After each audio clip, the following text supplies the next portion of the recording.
Welcome to the Tangent, gentlemen, where each week Scott and I start with a topic from the previous week, and we find out where that takes us. Along the way, there will be a question, an idea, or a disagreement that will spark a tangent or several tangents, and that tangent will be next week's discussion decided on by us at the end of the podcast. And tonight's topic is tipping. Yes, very much. Your response last week, you really said, I think you didn't say it, but I thought you indicated we're really going to disagree this next week. So I'll be curious to see. I got to thinking about that. I don't think it's going to be a disagreement. I just think I'm probably during this podcast going to propose a new way of thinking about it that I did for myself that helped me do away with a lot of the, tension or whatever it is that comes with tipping. Yeah. It is a hot topic. It is. I was shocked when I looked into it a little bit. Yeah. How much was written about it and podcasted about it and TV shows talking about it. And I didn't listen to any podcast about it, but I did read a National Geographic article from 2024 on tipping. And one of the things that I was surprised about was that the United States picked up tipping from European aristocrats. I saw that, yeah. Yeah, because now, you always hear, they don't tip in other countries, which is not exactly true. You probably found that out, too. Right. I mean, it's kind of what we're going through now. It's, after, from what I got from that same National Geographic article, after World War II, a lot of the European countries went from tipping to service charges. Right. So they were just putting the 15 to 20% in there as a service charge. Right. Exactly. Yeah. And people hate it. Oh, yeah. Europeans hate it. Yeah. Interesting. So I didn't know. So just to give the history of it all. So like you said, originally it came, I guess it was during the Tudor reign. Is this what you read during the Tudor reign in England? Yeah, more to servants that were right. Yeah, and then that came. People brought that back here and thought that was an aristocratic thing to do. Mm-hmm. But then the other part, sort of the dark part of it's kind of the negative history of it all. Did you see this? That a lot of tipping started post Civil War because they would hire people. They would give former slaves jobs, but they wouldn't pay them. And it was jobs in service industries, particularly waiters and train porters. And the expectation was if they provided good service, then the customers would tip them. And that's how they would get wages. So I may have seen something about that. Was it specifically started with a Pullman cart company or something? I forgot what it was exactly. Yeah, I saw that. Most of their porters were freed slave or former slaves, and so they were open about. They're very open that we're paying these people nothing or very little, so they need to be compensated from the customer. Yeah. So you mentioned the National Geographic. I came across a Wall Street Journal article I read, and it was cited this professor who had studied a lot. I think he was, I'm not sure, maybe Stanford, maybe an East Coast school. I can't remember. But and he had studied this a lot, and he did this study where kind of what you were talking about, how the European model is. Restaurants, he had these situations where people would go to a restaurant and it said at the bottom of the menu, a 15 to 20% gratuity is appreciated. And then the other one, same food, same menu, but a 15% surcharge has been added to the price of these to pay our wait staff. And then he did this psychological analysis of what people thought about it. And the people who had the surcharge added reflected very negatively about their experience, but yet the bills were on average the same.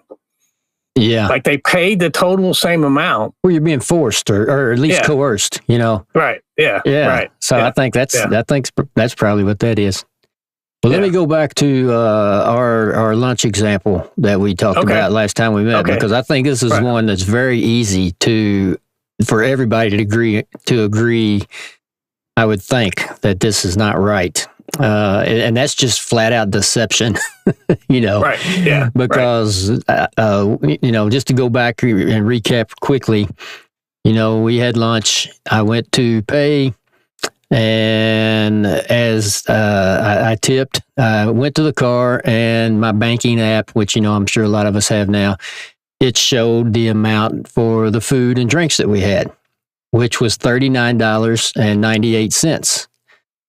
Well, when I got the screen flip that you get now with the tipping option, the amount was $49.98. So they had already applied a tip of 25%, but didn't tell me. They just flipped it over and it said $49.98. So I assumed that was our bill for the food. Right. I really enjoyed. I enjoyed that. I enjoyed the lunch. I really liked the waiter, which that's what kept our bartender, which that kind of pisses me off that he intentionally deceived us to me now. But so I'm thinking, okay, basically a $50 tab. I'm going to tip about 30%. It was a great day. So I did $15 on top of that. So before this podcast, I just figured it up. So what I ended up tipping, my final total on our food of $39.98 actually ended up being a 62.5% tip. Wow. That I was deceived into. And I'm not saying that I don't really pay much attention to the percentages. It's one of the things that Cindy and I have done is as we've gotten older, we don't eat nearly as much. So sometimes we'll share a meal, but we'll always tip like we had 2 meals, So there's times we've gone somewhere and our tab might be, $25 and we tip $25, So it's not the percentage thing that's a big deal. It's just being deceived. Now, I don't think anybody could say that if you have a tip added in, and it kind of goes back to the service charge. I don't think a lot of people probably like being told what they're going to tip, but if you are, it should be very clear. And the reason I went back to their menu, and they do have a policy at that restaurant to tip on parties of 10 or more. Okay. So he just decided of two. So he just decided he was going to take that policy of 10 or more and do it to us. And then he just flipped the thing, around, and all it had was the total. And then it always has 3 choices on there. And I just hit the custom and did $15. So I ended up tipping 62.5% without knowing it, thinking I was tipping 30%. Right. Wow. Yeah, that's a lot. I don't think anybody would agree with that, but no, and that's. You're right. You don't like to be coerced into something, and you sure don't like to be deceived. Yeah. In doing something. That to me seems to be, because I think it's safe to say we both are probably pretty generous tippers, just knowing our personalities. I never worked in food service, but my wife did for years, and she's always impressed upon me, hey, these people, which I knew a sense of, they basically work for like $2.15 an hour, and their pay is structured, presuming they're going to get a certain amount of tips. Yeah. And that's, you need to be mindful of that. And, they're doing a good job. They deserve to be paid a decent wage. Now, you could argue that this is really an artifact, or I don't know if artifact's the right word, but just a facet of, our gross capitalist society. And I've got this tipping story, which really kind of blew my mind. Okay. I'd ordered some food. It was carry out. And that's a whole other issue. We can talk about tipping on carry out. Yeah. But I typically tip like $5 to $7 on carry out, just in general. Because I figure these people, whoever they were that produced this product, they deserve some more, whatever. So that's typically what I do. So the food comes, and there was a problem with the food. I can't remember specifically what it was, but the person was very attentive and fixed it very quickly and said, "I'm really sorry." And she gave me the screen, and I said, "Oh, I want to add a tip on there." And she said, "Well, I actually would prefer that you not. And I said, oh, but you did a really good job. I mean, you went over and above, and that should be rewarded. And I guess, you shamed Burger King a couple weeks ago, so I'll name the restaurant. This actually, I've since followed up with this, and this has happened several places. This was at Buffalo Wild Wings. Okay. So I said, oh, well, why not? She said, well, what happens is if I get a tip at the end of the day, I get however many tips I get. So let's say on a random Saturday, she gets $38 in tips. Mm-hmm. The next week, she has a $38 reduction in her pay. Oh my gosh. So basically, the corporation gets the tip. She doesn't. That doesn't even seem like that should be allowed. Well, I have since asked. I asked at McAllister's, and I asked at another place that I go to. It was a fast casual place like that, and they said the exact same thing. I had no idea.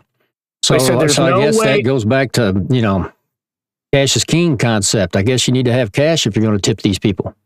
Well, I asked that. That's what I assumed, and she said no. We have to report.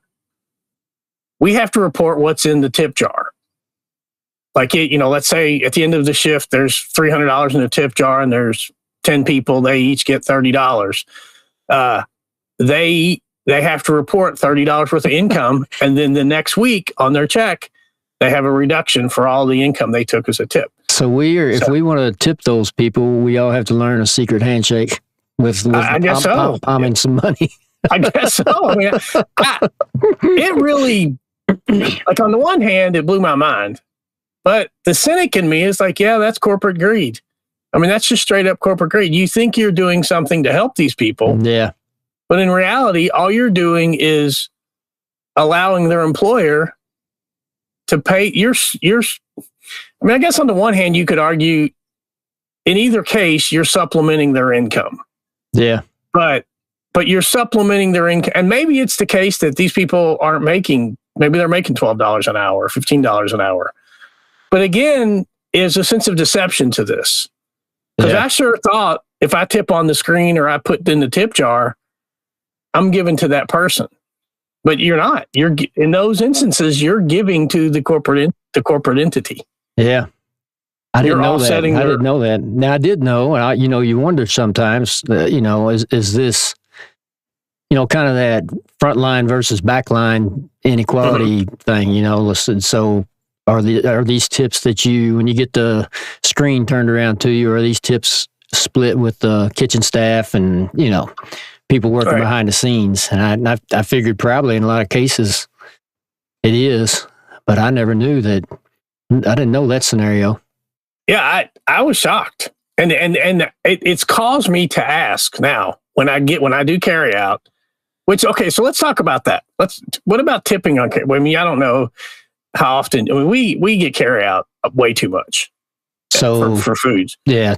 Tipping is definitely spread out to a lot of different areas. So yeah. I don't know. I mean, that's why I made a decision. Here's the shift I made. So here's my big shift. All right. Here's your paradigm. Okay, yeah. I like it. So let me pour my.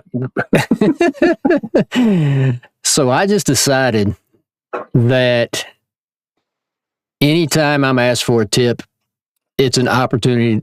First of all, let's say the places I frequent, nobody working there is wealthy. Mm-hmm. I'm not.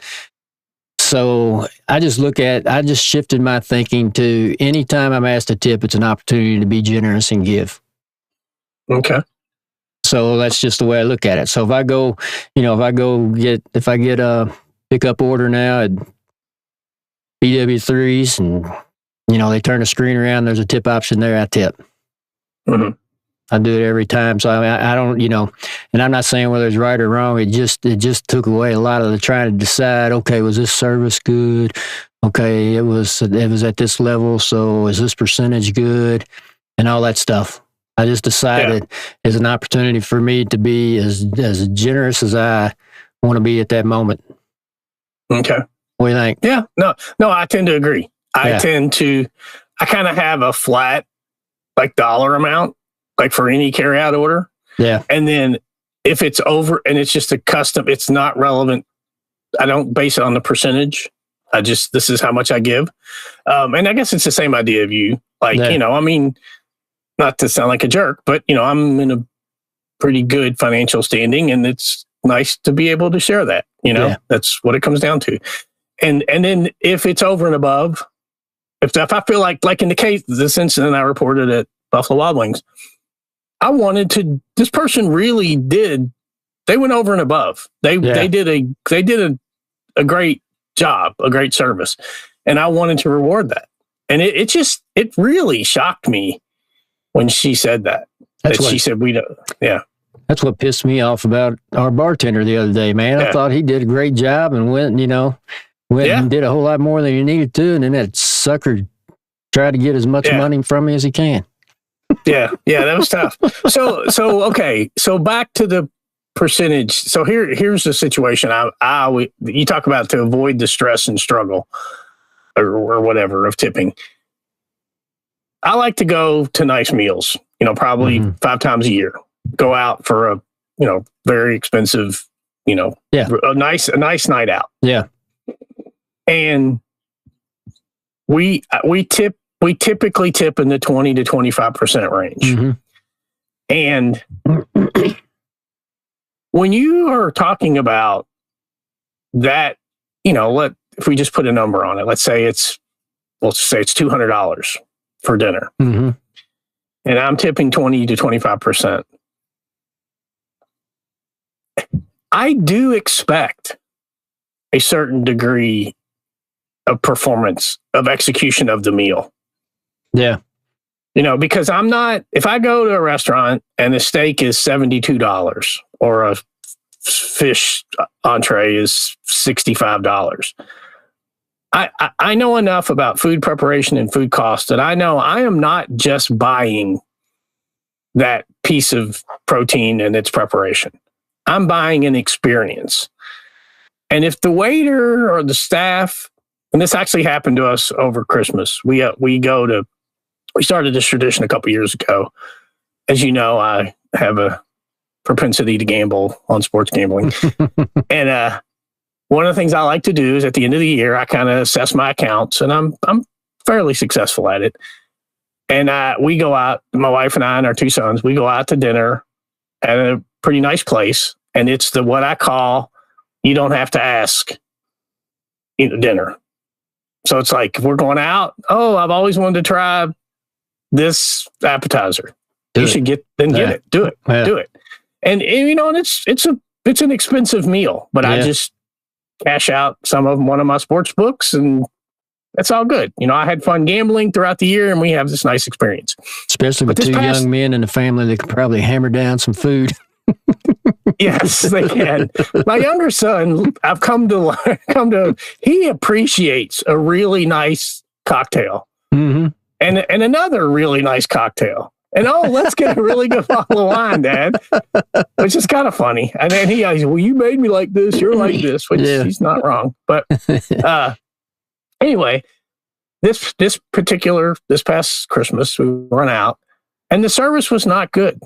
There was some real poor execution. Like we got, for example, this is a pet peeve. This is really a pet peeve of my wife's. If you order appetizers, there should be a spacing between your appetizer and your entree or a salad. For that type of meal, you're paying for an event and you want this event. And this did not happen. Yeah. I mean, we got appetizers, salads, and entrees like within minutes of each other. So much so there wasn't enough room on the table. And I said, I don't know that I really want to tip 20% for that. Mm-hmm. I don't feel like that's, and I think, and as it all turned out, the server knew it. Like he apologized and ended up taking off one of the appetizers. Yeah. And which kind of reset the scale for me. So do you try to assess or decide whether this person is, I guess, intention?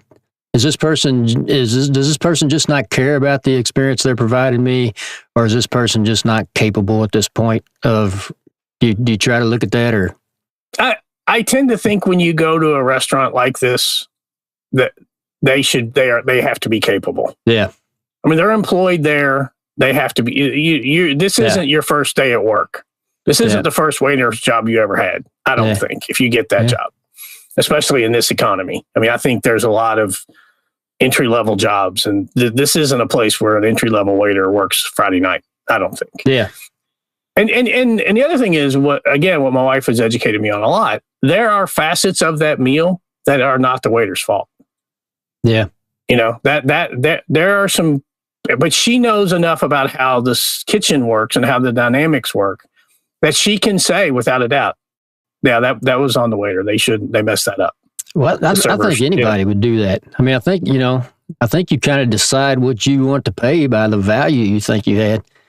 You know, I was sitting here thinking while you were talking, I would compare that to, I mean, you could argue that experience you're looking for there, and you could easily argue definitely on the food itself, the plate, is a creative work. You know, and if you think about other creative works like an oil painting or music or something like that, you know, okay, I value this. I'm going to buy it. I'm going to buy this painting, and you don't really, you know, you're going to pay because you know it's going to be way over what the cost of that paint was that's on the canvas. You know, you know, you're paying for a creative work, so you could argue that a meal is the same thing. You know, if you go to if you go to a nice restaurant, you expect a certain level of your food. You know, that's probably going to be you would hope over something that you eat every night. Right. Sure. Yeah. Yeah. And I mean, that's, and I admit, and I've been called on this numerous times by members of my family. I love to cook, and I think I'm a pretty good cook, but I'm a cook. I'm not a chef. Yeah. I'm not creative like you just described. If I go somewhere and I pay that kind of money or pay money, I want it to be better than I could make at home. Like that's the thing I want. And I think that goes for the service too. But then, so my question about the tipping is, am I being somewhat hypocritical? Because if my guiding principle for tipping is, you know, sharing the wealth, being generous. Yeah. You know, if you're doing a nice thing, it shouldn't be qualified. You know, you shouldn't have to have. Well, it kind of hits both there. You know, you're kind of looking for a certain level of performance or something. Because you know, something I always struggled with was homelessness. You know, homeless people you see. You know, and my thinking was always, and I don't know where I first heard it, but I always wondered, well, how's this money going to be used? You know, right. Am I enabling this person? I was kind of thinking along that line. Yeah.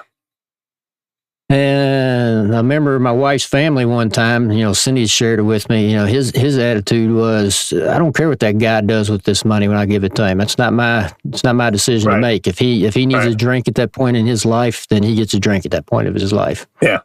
You know, so that's kind of where, and that's another one of those things, is something built into daily life that's an opportunity to give, and you know, you decide at that point, you know, what you want to give. So you know, the reason I kind of got lost in that thought, but I don't think there's obviously, that's kind of like at the other end. There's no performance piece in that, you know, with the guy standing on the corner looking for a handout. With tipping, you still kind of have that, even if you adopt the shift I'm talking about, even if you say, okay, this is just an opportunity to give built into daily life. Right. So what do you differentiate between, like, sort of a fast casual where you order at the counter and they bring you, you know, they make your burrito or they make your sandwich. Yeah. Yeah. I mean, I'm not going to tip 30% when I go to Panera Bread and make my order and come get my own food and clean up my own tray. Yeah. You know. Yeah. Right. But I will. Yeah, but I will throw something in the jar. You know. Right. Yeah. Right. Right. Yeah. You know, it's interesting. My son works, in addition to being an architect, working at a firm. You know, whatever, an intern, I don't know, whatever he is. He's about to graduate, but he also works in a coffee shop. He's a barista, and I've learned from him, like, that's a real skill. Like, his ability to make these coffee drinks. And I'm not talking like for you know, but I'm talking like just a really good cappuccino. Yeah. Or an espresso. Yeah. Like, that's like a real skill. And I've started tipping. I don't go to coffee shops that often because I just like a plain cup of coffee, which I can make at home. Yeah. But when I've been places with him and we go to nice coffee shops, I mean, I tip very well because I realize how much skill goes into that. I mean, that is a skill to do that, you know, to make that really good cup of a really good cappuccino, for example. What about if you go through the drive-through and you just get a black coffee? I've actually never done that. Because you get the screen there too, you know?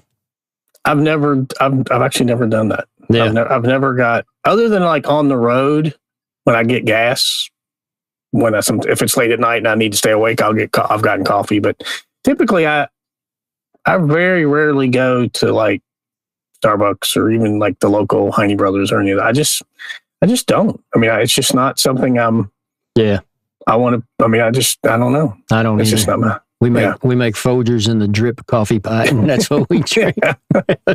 Well, another benefit of my gambling is I bought a really nice espresso machine. I guess my daughter has one of those. Yeah. Yeah. When I, so do you have one? Does it grind your own beans and go through? It does. There you go. Yeah. Yeah. And I have a grinder for when I make coffee. I mean, I make a regular. When I make my coffee, I grind my own beans. Do you do it by hand with the spinning? No, I have a motorized grinder. So you, go ahead. I was just thinking, you were asking about a coffee shop, and I was trying to think. I was thinking first, I wonder what are some careers or occupations that tipping has gone into that people really don't feel good about. I was just thinking, okay, what if parent-teacher conference night, your parents come in and you're going through the grades and the parents start leaving the teacher tips. So teachers start getting tips. How would that change schooling? Wow, that's interesting. Yeah. Yeah. Or honestly, I always felt that way about when the kids were in elementary school and you get that laundry list of like, we need 30 boxes of tissues and we need this many colored pencils. Please sign up for one of these. And I was just like, what? I mean, of course we did. We'd always buy something and add it to the kitty, right? But I always thought, is it going to come down to it? Like, really? Can I get an S or an O? Man, he almost has an A, and his dad brought 10 boxes of Kleenex. Yeah. We'll give it to him. Yeah. But you know what? So, like, it sounds almost as ridiculous when you talk about doctors, but, you know, I think some of the, from what I've heard, some of the cosmetic doctors, you know, I think they get tipped pretty well. Well, what I've seen, the stories I've heard from my friends, it's sort of a tipping strategy, but it's not from the patients, is the idea of drug referrals. Like if you prescribe, like my friend who had a private practice for years, he said that they didn't hide it. It was pretty much like, we know you normally prescribe drug A for this condition. You know, we make drug B and it costs twice as much. And we can probably agree that it does basically the same. But if you prescribe 30, per month, we have a program where, we have a conference in the Bahamas that we like to send our doctors to. So that's really a commission, Yeah. So tipping versus commissions, how do you, all right, specifically, buying a car. That's one of the things I hate more than anything, because you never... I absolutely love it, by the way. Really? So you like to negotiate? I love it. I love the poker aspect of it. I love going in there and being informed and having I love it. But, okay. Do you feel like you got a good deal every time you leave buying a car? For the most part, yeah. I hate buying a car.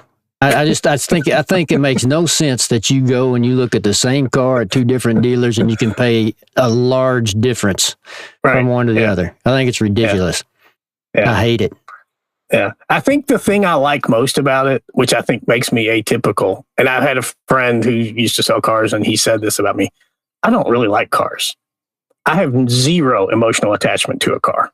Yeah. So when I go in and they say, oh, if you don't buy this one today, it won't be here. We're not sure. We got 3 people looking at it. I said, okay, it's all right. I can leave. You'll have another car to sell tomorrow. You sell cars. I'll come. There'll be another one. Well, I don't know. But this one won't be here. I don't know if that's why you're the way you are, though, because I'm the same way. I mean, I can walk out, I can do that.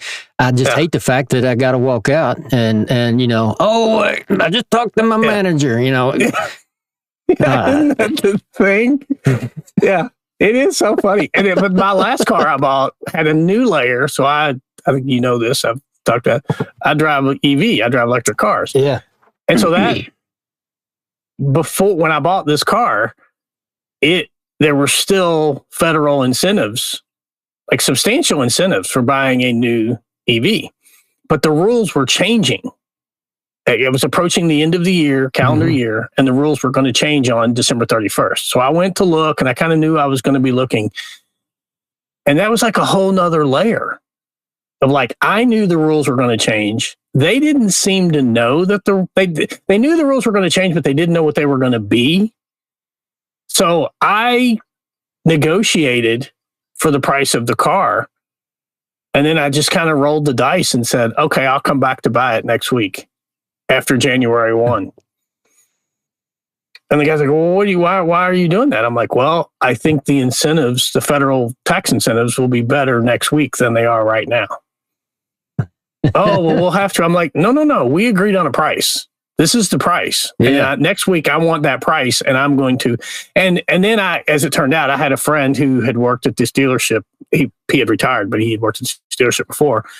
And he said, you are in the perfect position. He said, they want to unload those cars. Yeah. It's just where they are in their selling cycle. And he explained all the pieces to me. I don't remember all of them, but yeah. Does it feel adversarial to you when you're in there trying to negotiate that deal? I try to joke it through and not make it so. I really do. I try to make it not adversarial but I feel like it has a tendency. You're like me. You understand math. You understand numbers, and just these strategies that they use that just really infuriate me. Oh, well, we could do this per month. We're not doing it that way. Yeah. I'm not playing that game. Besides, I can multiply by 12 and I can multiply by 60 or I can multiply by 48 or whatever. I know, we're going to agree on a price, a walk out the door price for this car. I came here to buy a car. I didn't come here to buy money, because that's a big thing, right? They want you to finance it with them, which is in essence, you're buying money from them. Yeah. Which that's a whole nother equation. Yeah, it's kind of like that prescription drug commission. They're getting some from the finance company. Yeah. Yeah, right. And but no, I hate that it is adversarial. Actually, the last car, when I bought this car I drive now, I felt like I was probably a bit of a jerk about it. I probably was, if I'm being perfectly honest. And when I went to sign the final papers, I took the guy a bottle of bourbon. Oh, really? Yeah. I said, here, I just, no hard feelings. Just want you to have this, some of those value pieces, when you think about a visual artist or a musician. So somebody we worked with that was into antiques, when we started finishing our basement up on Top Hill Road, started going to a lot of antique stores and just finding stuff, just knickknacks. Our basement, you were in it. It was like just a hodgepodge of just stuff. And this gentleman, I was telling him, I said, the hardest thing I have in these antique stores is I have no idea what anything is worth. And he's like, oh, Brad, can you look at it that way? And I was crying. Can you tell who it is with my invitation? Okay. But anyway, he told me, and it's kind of stuck with me, and made it so much easier going to antique stores. He said, you just look at it. If it's got value to you and you like it and you're willing to pay what they're asking for it, buy it. If not, don't. Yeah. Don't worry about what it's worth. And, that just kind of made me look at things differently. If I found something I liked and it was in my price range I'm willing to pay, I bought it. I didn't try to figure out what it was worth. Yeah. Well, I mean, I think that's the thing. You got to go to, I talk to my kids all the time about, you have to understand the economy of the item, whether it's the economy of time, and Chris will probably tell the story. I've told him numerous times, and we were talking once about changing your own oil. Do you change your own oil? And I'm like, yeah, I still change my own oil. I said, and every time I do, I celebrate that I just paid myself $120 an hour because it takes me about 20 minutes to change oil. And if I had gone somewhere and paid them $40 to do it, I just paid myself $120 an hour to do that. And, which, I don't know if that's really true, but there's lots of reasons. Actually, it's funny. One of the reasons I really like driving electric vehicles is because I don't have to change my oil anymore. Yeah. I don't have oil. Yeah. So in my electric vehicles. So that's one of the, but, have you had to buy a new battery yet for any of those? No. How long do they tend I'm on to my last? second one. Well, the one I have now has a 10-year warranty on the battery. Okay. So, and can those batteries be rebuilt or? Yeah, they can. Okay. I don't know how much the cost is. Actually, mine. So I have two. My first one I bought was a 2016, and my son still drives it. And then I have the one I have now is 2023. Because, the fossil fuel people, they try to make us believe that the batteries are going to cause just as many environmental problems as burning fossil fuels. They make that argument. And my counter to that is, if you look at any other industry, here's my primary counter to that. What is one of the biggest byproducts, waste products, if you will, of the oil industry? My answer would be just pollution, but there's probably something you're looking for more specific than that. Plastic. Plastic, okay. Plastics are made from byproducts of the petroleum industry. Yeah. Look at the proliferation of plastics in our society in the past 50 years. Yeah. I feel the same way about that battery. Well, that battery does have, I'm not stupid. It has heavy metals in it. It has lithium, cadmium. It has some things that if you just poured them into the lake or a river or into the ground, that would be a bad thing. But you know what? That's valuable. And business does not let valuable just get poured on the ground. They find a way to recycle it. Does it exist now? Actually, I just read, sadly, Kentucky, we were going to have a battery recycling. They were building a huge facility for battery recycling. And that's like I'm saying that like you last week. Battery recycling. But it fell apart for a variety of financial and tax incentive reasons. And it fell apart at the same time that Ford is completely renovating the Explorer plant into a electric vehicle plant, right?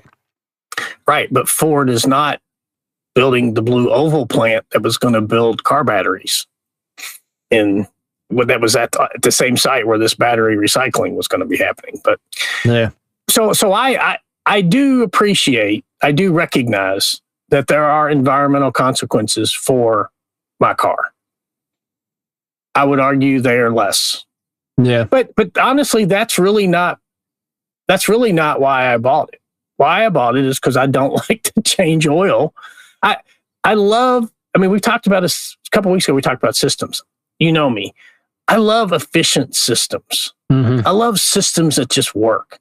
And to me, an EV is a much more efficient system than a gasoline car. I don't need something to dissipate heat, like, a coolant system. Yeah. I don't need oil to lubricate and to dissipate heat and to save on wear on my engine. My brakes, my wheels, when I stop or when I slow down, that transfers that energy into electrical energy. Let me ask that you I get this. to use later. Let me ask you this. Is it physically, as in physics, right, possible for technology to get to the point where you could have electric vehicle that has a generator in it that by just driving it and turning the wheels, kind of like the old generator you put on your bicycle to light up the front headlight, that charges your battery. So you drive and it charges, and you drive and it charges, and you never have to plug in.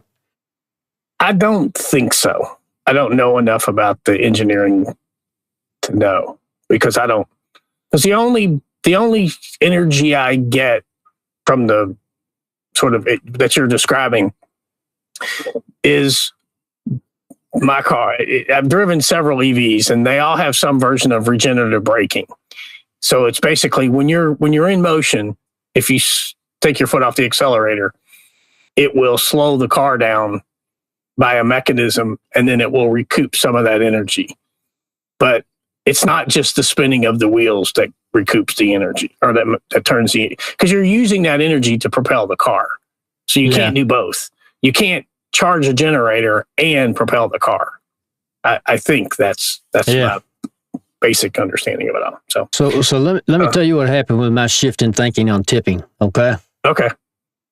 So I just said, okay, if I'm presented with an opportunity to give, and in this life, I'm going to try to give. So do you apply that universally? Yes. So that's what captains. You start. What is it? Like, at the hotel, somebody gets your bags. Yeah. You give them. Yeah. Any. Yeah. Okay. But you start noticing how many opportunities are presented to you. So I was going to ask you about some of them that I've noticed. Like, what about the roundup for charity? I don't do that. You go through Taco Bell. Would you like to round up? So you don't do that. Yeah. Okay. I don't. So that's one that's one that always comes up. So, and I just say, yeah, I don't, and then, and then you also grocery stores are a big one. Grocery stores almost always have something somewhere, a little jar somewhere for somebody that's, got surgeries they need to pay for or something. Those types of things are everywhere. And then, but the big one is, I think we all know is just how many people that don't have a place to live, that are out there needing something. So that's a tough one. I am truly a case by case basis on that. I mean, I have had this experience where somebody stopped me once. I was coming out of this was years ago. I was coming out of a fast food place, and I had bags of food, and this person stopped me. Hey, could you give me some money? Da, da, da, da. And I said, well, I'll tell you what, how about we just sit down and eat this food I bought? We'll go back inside, we'll sit down, and, I'll just, I'll give you this food, and we'll share this food, and, I don't know, try to break bread together, Yeah. This person they were ballistic. Yeah. I'm not doing that. I don't know you. Why would I do that? And I was just like, because you said you were hungry. And I think sharing a meal is like one of the universal connectors of all humanity. For me personally, I love having people over for food. I love having meals with people. I just think it's a wonderful thing. And it really, I know it was just one person, but it really changed my idea of like, wow, like this person was offended that they felt, I don't know this, we didn't have this conversation, but I felt like they were offended that I put parameters on my giving. Yeah. It's just, I don't know how to even describe it, but it's definitely, I don't know what it is. Maybe because it's so personal, you're face to face with somebody right there, human to human or whatever. But it definitely, sometimes it feels like it's like really the right thing to do. Yeah. And sometimes it doesn't. I'm exactly the same way. And I don't know what it is, because it's easy. Sometimes it's easy because, sometimes you see those, I run into some people on a particular road around here that sometimes, they can hardly hold their head up and about ready to fall over. I don't know if it's heroin or what it is. Right. And, everybody just about drives by them, of course. But even other times, sometimes it feels right, and sometimes it feels like it might not be the right decision. I'm not sure. Yeah. I'm not sure what makes it that way. Yeah, I've done it. I've had several people. This actually happened to me just this week. A person approached me in the grocery store, and there was a language barrier, but she was able to communicate. And she had a cart full of groceries, and she tried to convey to me that she had 4 kids, and she wanted me to give her money to buy these groceries. And I just made a judgment. I just looked at it. I was like, that's like the weirdest ass collection of groceries I've ever seen. Yeah. I think this is a scam. Yeah. You're not like buying these to feed 4 kids. That's just you just filled a cart up with stuff, and you're just telling this sad story. But I've also had people, typically older folks, approach me in the store and say, hey, hey, I was just wondering if you might help me out. And they would have some eggs, some meat, a couple, whatever, $20 worth of stuff. Not 48 Bud Lights. Yeah, not 48 Bud Lights. Yeah. But, and like you said, it's just, how do I feel at that moment? And I may be totally duped. I know I have been in numerous, this has happened to me at least 5 times, and I fall for it every time. Or I have fallen for it at least 5 times. It happens, and then I'm not going to do that again. And then a year and a half later, I do it. But I've been in like a fast food place, just eating or whatever, a place, a casual place. And somebody, hey, I was just wondering if you might help me out. And I give them $20.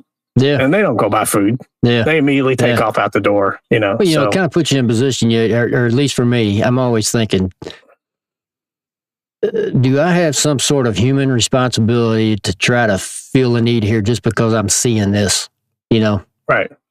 And I'm here right now. But for me, I put it in the similar category of you and what you buy at the antique store. Like, do I see the value in this right now? Is this $20 or $10 giving me the value of helping this person, connecting to this, just connecting humanity? And if I feel like it is, then I do. And if I feel like it's not, then I don't. And it's no real. And as for like the roundup, it's kind of ironic to me because I give to like 2 charities, and I'm not like trying to like pat myself on the back, but 2 things I believe in a lot are Habitat for Humanity and Dare to Care, which is a local food bank. Yeah. And I give to those organizations annually. And when I go to Lowe's, it's always, would you like to round up for Habitat? And I always say no. And I'm like, I don't know. Why do you think that is? Because you feel like you're being coerced? Yeah. I'm like, why do I have to involve Lowe's in it? If I want to give to Habitat, why not? Because part of it's because I don't want Lowe's corporate overlords to get credit. You ready to get Chris in on this? Sure. Sounds good. We'll get Chris. I'm sure he's got lots of things to say. We'll have Chris join us. But you do got to kind of ask yourself, though, I think we all probably do, is my generosity in this situation more about this person that I'm being generous to, or me?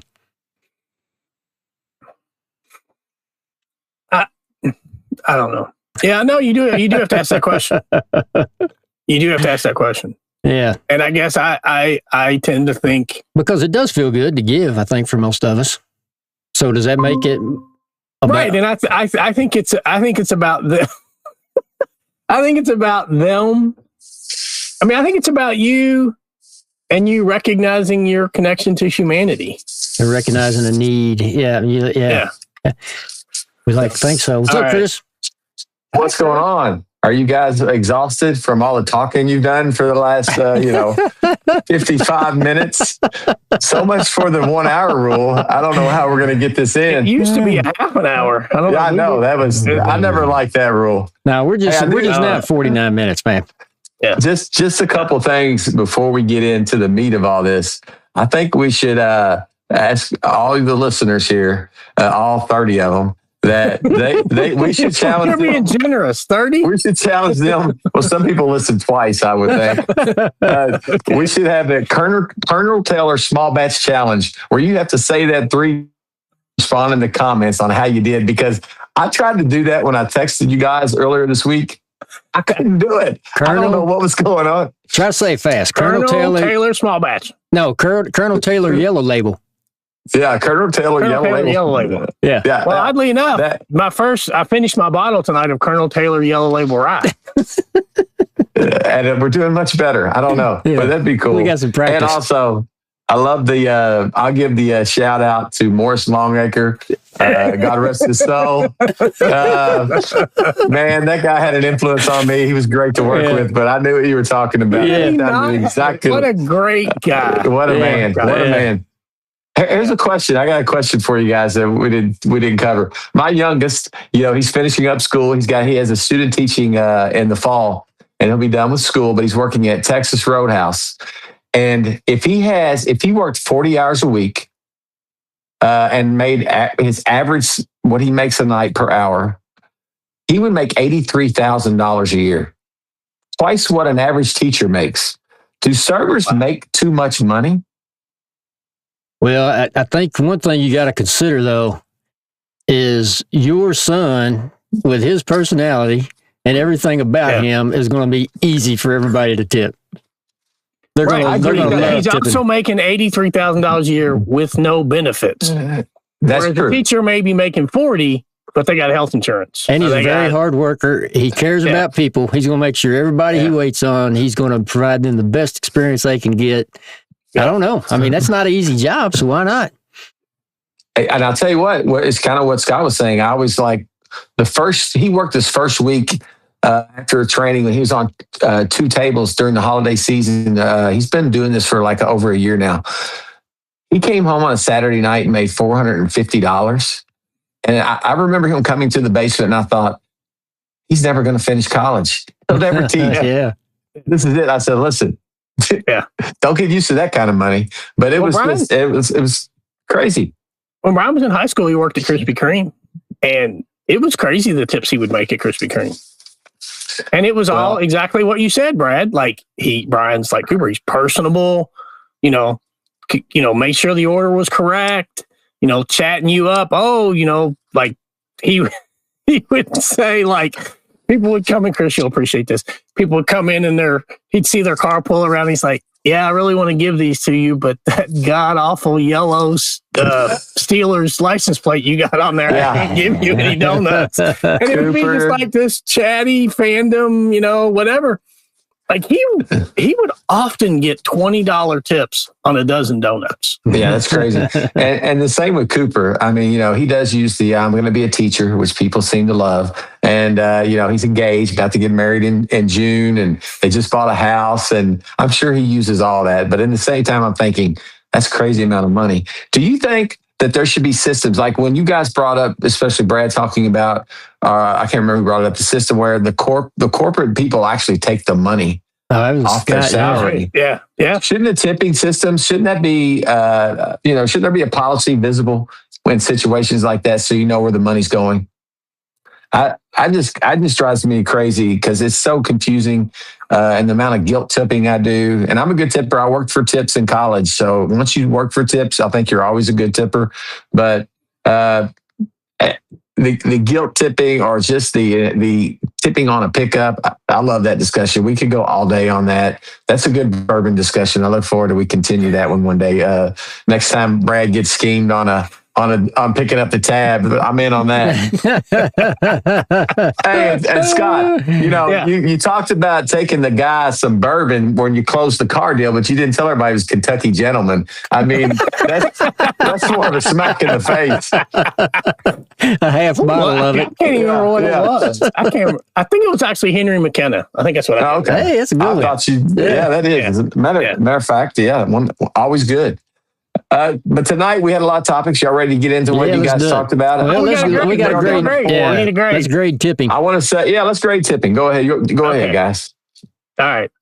I think I'm going to give it a C+. I think there are lots of problems with the tipping.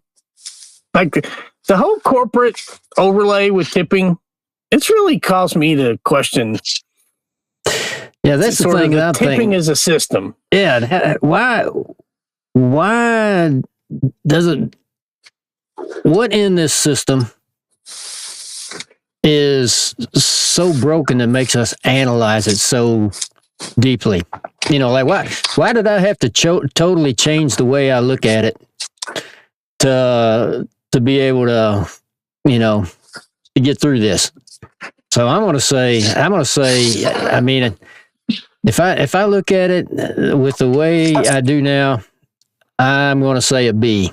I think a lot of us could do a lot better if we built a habit of giving, and so it's an opportunity built into daily life where we can give somebody something. Well, it's really good. Good. Yeah, I mean, hey, Brad didn't go with a B+, which I thought a B+ was happening for sure. When I grade I'm a terrible human being, clearly. No. I think you know what the alarming part of tipping is to me, is that how it's changing, especially in this generation, how it's expected. Scott talked about meals and how that you provide a service. That's why you get that tip, whether it's your refilling water or a Coke or a mixed drink or whatever it may be. If you're a bartender, it's basically, you're providing a service, but it's kind of becoming expected. And I don't like that. And I'm always going to tip, at least 20%, even when it's bad. And most of the time more than that, but it's the whole culture of tipping has changed. And that leads me to let's go to number one here, because it's kind of on the number one topic. We got on Buffalo Wild Wings, and we talked about the tip being deducted and rounded up. And Scott, like, Kroger always wants me to round up. And I'm like, so you can write a check to this company and take credit for it and get your tax write-off for my roundup? Sorry, Kroger, not doing it.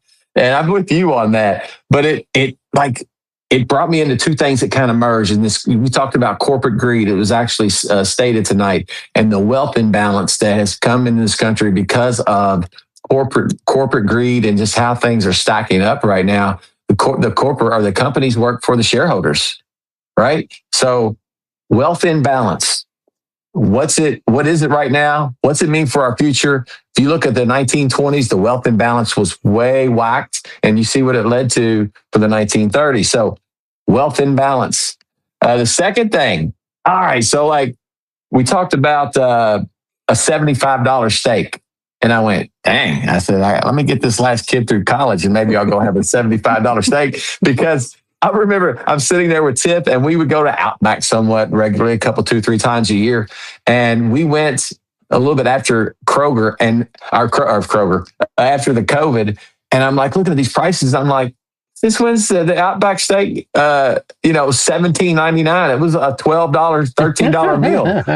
And then the ribeye was $27. And I used to get that for $18.99. Like, this just happened overnight. And I'm like, ridiculous. The prices have gone up. You go to Taco Bell. You can go to Taco Bell, get your meal, or you can go sit down at a decent place. I love going to El Maguey, a place up the road that we tend to hit all the time. It's a little bit better of a sit down, better, authentic, more authentic food. But guess what? Usually the difference in what I spend is the tip. So here's the topic. You ready? And it's not just with food. It's before COVID versus after COVID, because there is a time where you can mark before COVID prices, before COVID, the way life was, and after COVID. And man, that we come up, in my mind, I block things off as to, and I mark them as Was this before COVID or after COVID? And you could go with so many topics on that. The Outback menu is one thing that's because, prices went up. There was a shortage in this and a shortage in that. But do you think companies are going to come down from those prices once people are paying them? No, they're not. So before COVID, after COVID, topic number 2. Number 3, we talked about being mad at the bartender. Like, man, Brad, I really like that guy. But then I felt so deceived, man. I felt so deceived. The guy screwed me. So, like, here's the topic. Revenge. And here's what I like. It's a universal feeling. We all have it. There are moral gray areas, right? You would say that was justified. And think of some of the movies you love. Some of the best movies you ever watch are revenge movies. And you're sitting there and you're wanting the revenge to happen. Make it happen. Get the revenge. So what are you saying? I need to wait for him when he leaves and hit him over the head with a club and take my $30 back? That might be the wrong kind of revenge. But maybe go back and then like he gets a 10% tip.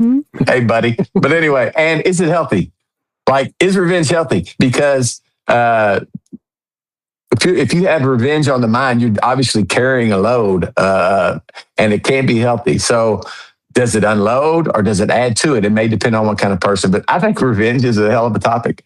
And then the last one, Scott talked about buying a car, and I wouldn't add more than anything. I'm great at the negotiation because I'll walk out. I know what I want to pay. By the time I've walked in to buy this car, I know it almost as well as the salesman. And I know what's a good deal because Cheap Chris has been looking for 6 months on cars.com to wait for that price. And I'm like, this is that I can walk out. But here's the thing. What about the art of the negotiation? Because we talked about a car.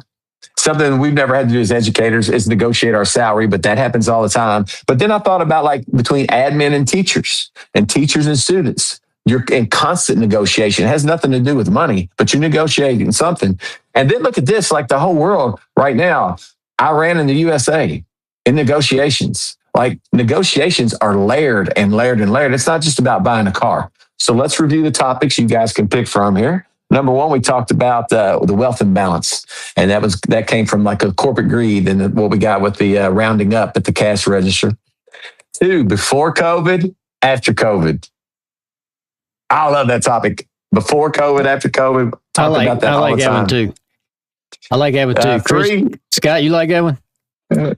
Yeah, I like it. I want to hear what I'm okay with it. Like some of these, sometimes I would love to come back to because I like all of these tonight. Yeah. Revenge, man, that's maybe not a 45-minute podcast, but man, what a great conversation with a couple glasses of bourbon to talk about some of your revenge stories, in real life that maybe we wouldn't talk about on a podcast, but the art of negotiation. And man, you don't realize how much time you spend negotiating in your life, and it doesn't always have to do with money. Yeah. So there they go. What do you guys think? I mean, you like the COVID pre and post? Yeah, but it seems like you got one you like better. So I want to hear what you like better. Well, the only one I thought about is sort of the idea of revenge. Like there's so many layers and so many pieces to what revenge could be. And how do you know?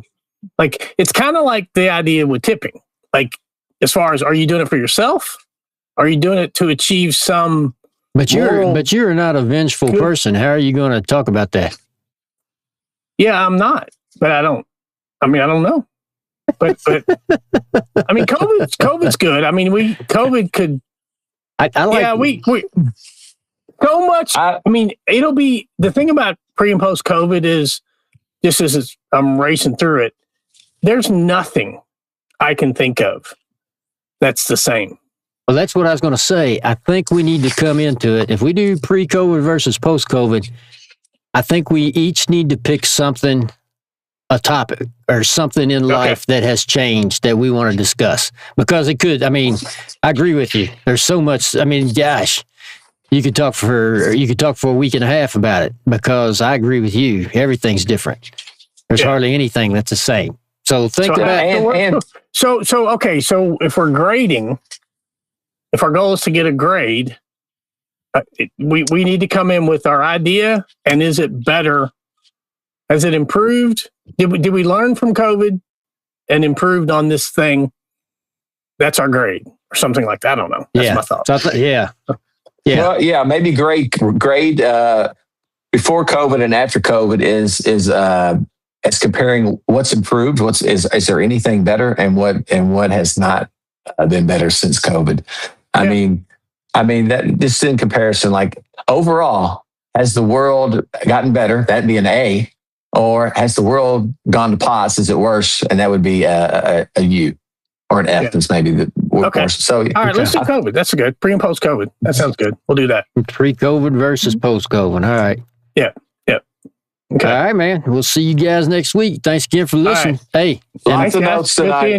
Talkie. Hey, and by the way, guys, we had almost 50 people across platforms listen to our podcast last week. So we're growing, man. We're growing. Crazy. Crazy. Look at us. So if you got, so it might be time to ask before you know it. Our listeners, whatever platform you listen on, please go on there and review it, because that matters. If we get reviews and then people are leaving comments, that helps get it pushed to other people.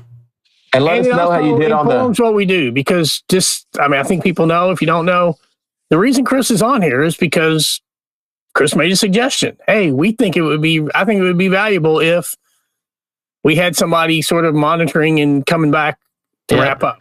And we all agree it's definitely improved what we're doing. So if you got thoughts, please share. Yeah. And don't forget about the Colonel Taylor Yellow Label Challenge. And what was it, Scott, you were trying to say tonight? I was trying to say... I already forgot. It wasn't just tax incentives, but it was something related to the car. It had a bunch of R's. It had a bunch of R's in it. Federal car tax rebate incentives. All right, everybody. Thanks for listening. We'll see you next week. All right. Thanks, guys.